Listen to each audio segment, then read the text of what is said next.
வணக்கம் ஆஸ்பிரன்ஸ். நான் தீர்த்தகிரி கவுண்டர் அல்லது மன்றாடியார் என்ற இயற்பெயர் கொண்டு பின்னர் மாவீரன் தீரன் சின்னமலை என்று அழைக்கப்பட்டேன். எனது தந்தை ரத்தினசாமி கவுண்டர் மற்றும் தாயார் பெரியத்தாள். எனது முன்னோர்கள் பழைய கோட்டையைச் சேர்ந்த பட்டக்காரர் மன்றாடியார் அரச பரம்பரையைச் சேர்ந்தவர்கள். மேலும் நான் பிறந்த இடம் ஈரோடு அருகே உள்ள மேலப்பாளையம். எனது காலம் 17 ஏப்ரல் 1756 ஆண்டு முதல் 1805 ஆண்டு வரை. பிறகு நான் சிலம்பம், குதிரை ஏற்றம், வில்வித்தை மட்டுமல்லாமல் நவீன போர் முறைகளை கற்றுத் தேர்ந்தேன். அப்போது மைசூர் சுல்தானின் கட்டுப்பாட்டில் இருந்த கொங்கு பகுதிகளில் நான் குடும்ப மற்றும் நிலப்பிரச்சனைகளுக்கு தீர்வு வழங்கும் செயல்களில் ஈடுபட்டு வந்தேன். அப்போது ஹைதர் அலியின் திவான் முகமது அலி கொங்கு நாட்டு மக்களை கொடுமைப்படுத்தி வரி வசூல் செய்து வரிப்பணத்தோடு மைசூருக்கு திரும்பிக் கொண்டிருந்த வேளையில் நான் வழிமறித்து வரிப்பணம் முழுவதையும் பறித்துக் கொண்டேன். அப்போது நான் முகமது அலியிடம், நான் சிவன்மலைக்கும் சென்னிமலைக்கும் இடையே இருந்த சின்னமலையே வரிப்பணத்தை பிடுங்கிக் கொண்டதா சுல்தானுக்கு போய் சொல் என்று அறிவுறுத்தேன். அதன் பிறகு எனக்கு தீரன் சின்னமலை என்ற பெயரால் அழைக்கப்பட்டேன். பிறகு இதனால் அவமதிக்கப்பட்ட மைசூர் திவான் முகமது அலி சங்ககிரியிலிருந்து ஒரு படையை அனுப்பினார். இதனை அறிந்த நான் அப்படை காங்கேயத்தை அடைவதற்கு முன் நொய்யல் ஆற்றங்கரையில் இடைமறித்து தோற்கடித்தேன். பிறகு மைசூர் சுல்தான் ஹைதர் அலி பழிவாங்கும் நோக்கத்துடன் தாக்கக்கூடும் என்று எண்ணிய நான் கொங்கு நாட்டு கிராமங்களில் இருந்து இளைஞர்களை தேர்வு செய்து அவர்களுக்கு போர் பயிற்சி அளித்து ஒரு படையை உருவாக்கினேன்.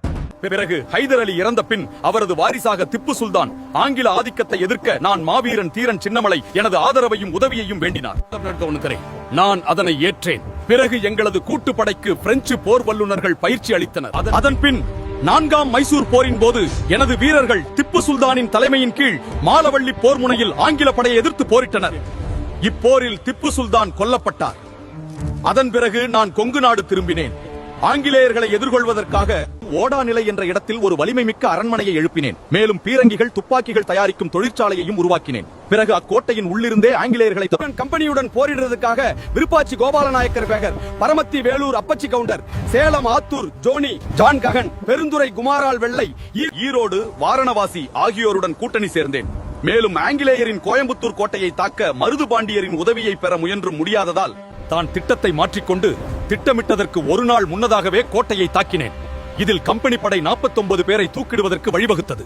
அதன் பின் நான் ஆங்கிலேயர்களை எதிர்த்து போரிட்ட 3 முக்கிய போர்: 1801 ஆண்டு காவிரி கரை போர், பிறகு 1802 ஆண்டு ஓடா நிலை போர், பிறகு 1804 ஆண்டு அரச்சலூர் போர் நடந்த அனைத்து போர்களிலும் வெற்றி பெற்றேன்.